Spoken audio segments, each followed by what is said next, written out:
Daily మీ ఇంట్లో పక్షులకి ఇలా అన్నం వాటర్ పెట్టండి. సమ్మర్ వస్తుంది. యాక్చువల్లీ నేను ఎప్పుడు పెడతాను అనమాట, నాట్ ఓన్లీ సమ్మర్.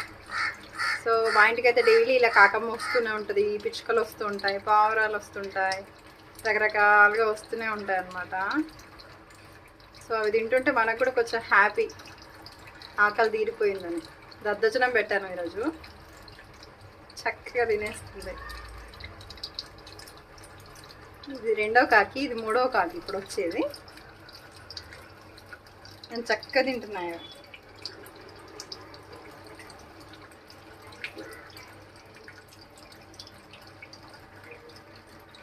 హ్యాపీ.